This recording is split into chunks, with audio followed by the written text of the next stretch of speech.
Won't it be Ryan the Great? And today we have another Sully's top five for you. We got top five players I think the Eagles should draft with their first round pick in the 2025 NFL draft, guys. And yeah, I've had Sully's top five in a while now. I don't even remember the last time we did it. I'm sorry this video is coming out so late to you guys. This video is literally getting uploaded to like the second I'm done recording it. It's been a long day here. I was earlier today was commentating St. Joseph's Prep versus Roman Catholic baseball game. So yeah, St. Joseph's Prep getting a win there, 12-2 over Roman Catholic, a great win. And then yeah, we got tomorrow LaSalle lacrosse. That's the biggest game, definitely of the day in Pennsylvania State lacrosse. So I'll be on commentary for that. So yeah, make sure you guys tune in there, but make sure you guys don't tune out of this video because we obviously have some players that we got to discuss here. So yeah, top five players I think the Eagles should look to take. Now, I do have a mock draft coming out that will be coming out tomorrow. Um, so yeah, based off my mock, I don't like if you go back and if you watch this video, then watch my mock draft. Don't kind of base it off. Don't kind of base it off the same thing. These players can definitely fall to the Philadelphia Eagles. Well, at least some of them can. Yeah, these players can definitely fall to the Philadelphia Eagles. So yeah, don't really base it off my mock draft. Um, if these players do fall to the Eagles, then I definitely think that we can take them. Also, the Eagles have been a team discussed to trade up for some guys, so that could possibly take place as well. So yeah, let's just get right into the video, and yeah, let's do it. So starting off here at number five, this one a bit out there, but I'm gonna say it anyway. Let's go with Colston Loveland, the tight end out of Michigan. The Eagles obviously are shopping around Dallas Goddard for whatever reason. Maybe the Eagles could possibly trade up to a tight end needy team like the Los Angeles Chargers, possibly, and then you trade up, you take Colston Loveland. That would be with the 23rd overall pick. I mean, I know trading up 9 spots isn't ideal, but if he does fall to the Philadelphia Eagles and the other four prospects aren't on the board, I honestly wouldn't mind taking him. I mean, he has a pretty diverse route tree. I really love his out route and his corner route, something that Dallas Goddard does well. So maybe you replace another Dallas Goddard with another Dallas Goddard. Not really known for his blocking, though. But then again, Goddard really wasn't either. You also have Calcaterra if you are the Philadelphia Eagles. So I think that's something you have to take into consideration there. I just mentioned good on the corner and the out route. I mean, he holds on to the ball through contact. There are many highlights of him, and when breaking down his film, he does a really good job. Holding the ball through contact. He's able to get extra yards after the catch. There are some teams or some corners that just secondary, I guess you should say, they're just literally carrying him to the first down, and he's able to drive his feet through the turf and just does a really great job doing that. That's something that the Philadelphia Eagles are going to need.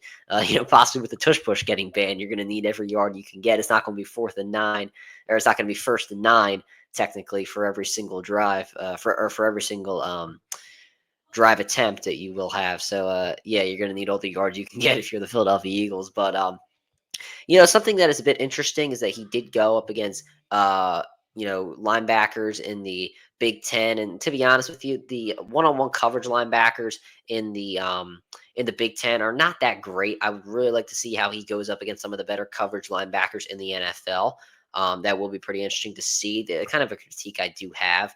Same thing with defensive backs. If he's going to be playing, more in the slot and that Y slot, we'll see how he does against NFL defensive backs. But you're going to be going up against guys like Cooper DeJean, Quinyon Mitchell, amongst others. So in training camp, so if he possibly does get taken by the Philadelphia Eagles, we could definitely see how he is able to go up against probably some of the best defensive backs in the NFL and two guys who were top five in defensive rookie of the year votings. But next here on our list, number 4.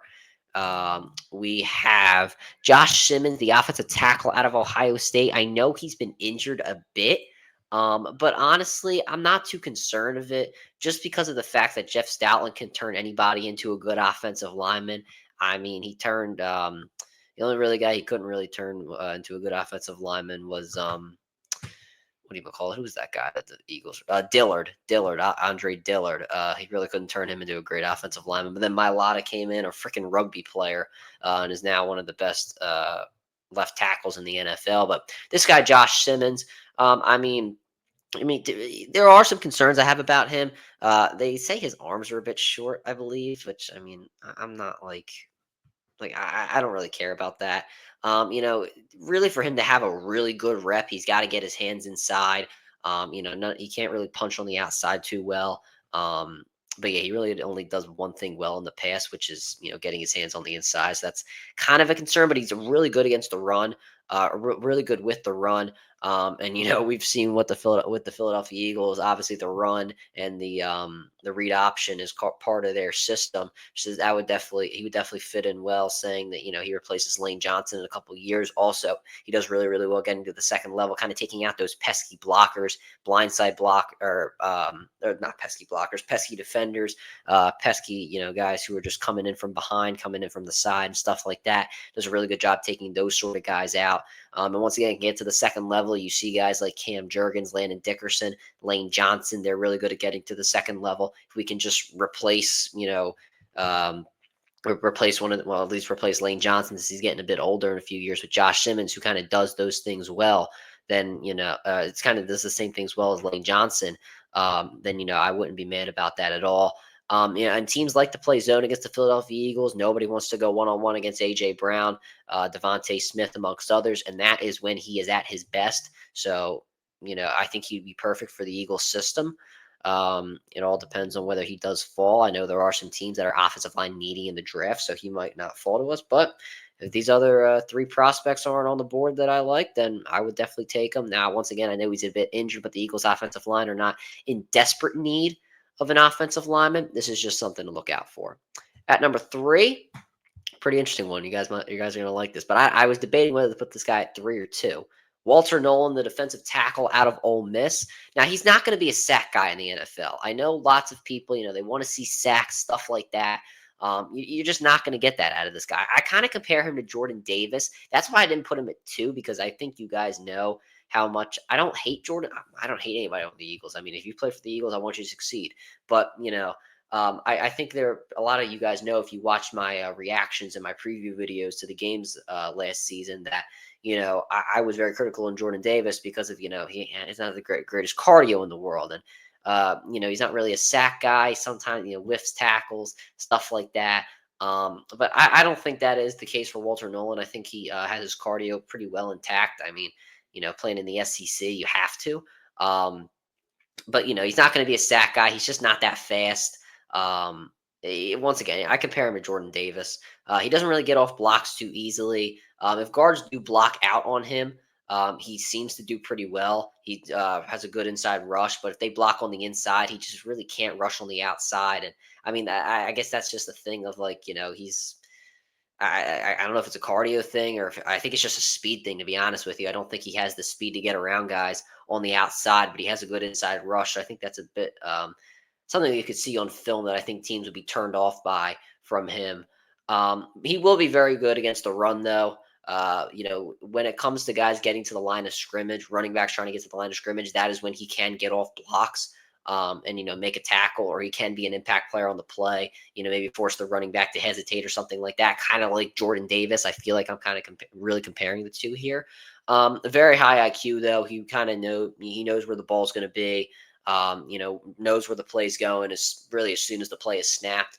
You know, if he's there and my other two are not there, then I would think about taking him. I feel my only concern with this is that you lost. Okay, here's the thing: you have Jalen Carter, who's going to get double teamed no matter what. You lost Milton Williams, who's kind of your other sack guy, but then you also have Jordan Davis, Walter Nolan. They're kind of two of the similar, so you really don't have that defensive tackle that you can replace with Milton Williams. That'll really be your sack guy. That's why I like Ojimo. But if he comes in here and kind of takes all the reps, then it's not going to balance itself out, and we might not do that well in the sack department. And obviously, you want sacks. So yeah, I am concerned about. I would be a bit concerned about taking him. Just based off how many reps he would get. Now, him and Jordan Davis could split reps, and then you could also have Ojimo split reps with the three of them. I don't know. I'm not really making sense. I don't think you guys really understand. Maybe you do. Maybe you don't understand what I'm trying to say. That Nolan and Davis would each split reps themselves, but then in the middle of that, you would also have Ojimo get split reps as well. I think I'm making wording this right, but if I'm not, then I don't know. Nonetheless, I think that if he's there, it's possible. I'm just kind of concerned just based off the personnel that we already have. If we didn't have Davis, then I'd say take him, honestly, because I think he's really good in the run. At number two, I was debating whether to put him at one because I love his speed. James Pierce Jr., defensive end out of Tennessee. His speed off the edge is impeccable. Some people criticize his power. Some people say he's not that powerful. I think he has incredible power. You watch this film; he was knocking down offensive tackles in the SEC, which you had a lot of great tackles coming out of the SEC this year. I think there are like two or three tackles in the top five in this year's draft class. That are coming out of the SEC. So you can't deny what James Pierce was able to do over the course of the season. So yeah, his speed and his power are absolutely incredible. I mean, he gets off blocks really easily. Has a good hesitation and able to get to the quarterback. He also can has a great inside rush. He knows when the run's coming, and then when that happens, he's able to do his inside rush. Kind of similar to what we saw from Brandon Graham last year, where he was able to inside rush. You had guys like Jordan Davis, Milton Williams, Jalen Carter make running backs hesitate at the line of scrimmage, and then he would come from behind and make a tackle. And that's kind of what you would get in James Pierce and Brandon Graham, Hall of Famer. Definitely going to be an Eagles Hall of Famer. Everybody loves Brandon Graham. If you're able to replace Brandon Graham with a younger version, then I wouldn't be definitely mad about that at all. If James Pierce is there, I definitely would do it. I think he's going to be. I think he most likely would be there a lot. The chances of him being there at 32 are a lot higher than the guy I have at number one. But the guy I have at number one, he is not really. It's debatable whether he could fall and the Eagles could have to trade up for him. But getting back to Pierce here, just one last point. I think that if they're him and Nolan Smith both absolutely speedy. You get those guys. I mean, imagine them on an inside rush. That would be absolutely incredible. And Carter moving over to the outside, that would just be legendary. I don't think teams would be able to stop that. Moving over to number one, once again, he might not be there. But if we're able to trade up and we see the opportunity, I would definitely take it. Mikael Williams out of Georgia. He can also, defensive end and linebacker, can play really anywhere on the field. Sometimes he struggles to get off blocks, but I feel like at times he's kind of just lurking and waiting for backers to get to him because he doesn't really want them to make a hesitation move or, a juke or a spin or something like that. So he waits to the very last second to get off a blocker, and then he's able to make the tackle. He doesn't whiff tackles at all. Which is what I love to see. Everybody knows how much I hate ankle diving and stuff like that. He never whiffs a tackle. I love his initial punch when he's going to pass rush. He has a great first step to the offensive tackle, something you really want to see. A great swim move on the inside when he's playing the two tech. Once again, he can play anywhere on the field. I love how he will get around guards. So what I don't know. I forget the exact terminology for this, but he will rush on the inside, get around, go through the A gap where the center is, and then he will just get to the quarterback and he'll still find a way to get the sack. It's just absolutely incredible. He never really lets the backer have an edge, never really lets a backer have an angle to the outside. So if Fangio ever really wanted to use him at off ball, I think it would just be an absolutely really good idea. We don't know how good Jeremiah Trotter Jr. is going to be next year. Saying that Nakobe Dean doesn't come back in time, which we don't know when he's coming back. So yeah, we could possibly see if possibly see him get him at off ball because guys like Zach Bond didn't really give backers the edge as well. And I feel like those guys could play in pretty similar roles, or you could just have Mikael Williams take a bit of reps if Zach Bond gets tired or gassed out or something like that. But I don't know. Once again, I'm not necessarily sure if he's going to fall to the Eagles. If we have an opportunity to trade up and get him, I would do it. So yeah, and then a few dream picks. This won't ever happen, but if in the realm of possibility that the Eagles can get them, I would do it. Tyler Warren and Jalen Walker. Jalen Walker, another guy who can really play anywhere on the field. He really just does everything. And that's something that I think the Eagles would love to have. Tyler Warren, obviously, can play pretty much any position anywhere on the field. He opens up a lot of opportunities for this Eagles offense. Obviously, with Kellen Moore leaving, we could possibly see, not a new version of an Eagles offense, but kind of, more things to come, I guess you should say. And if Tyler Warren's there, maybe we could use him on the tush push. I don't know. saying that that's still legal. But I mean, I know this won't happen, but these are some dream scenarios that I just thought would be fun to point out. So yeah, that's kind of it, ladies and gentlemen. That's kind of the video for us. Um, yeah, I hope you guys enjoyed. That will do it for this video. Make sure you guys subscribe with the post notifications on. Go subscribe to my brother Leonard Vlogs. Make sure you guys go subscribe to my second channel at Ryan the Combat Great. Make sure you guys go follow me on X Ryan the Great RTG. Make sure you guys go follow me on TikTok at Ryan the Great RTG. Make sure you guys go listen to the latest edition of the CR7 podcast, and make sure you guys go follow me on Twitch at Ryan the Great Podcast. And yeah, Ryan the Great out. Peace.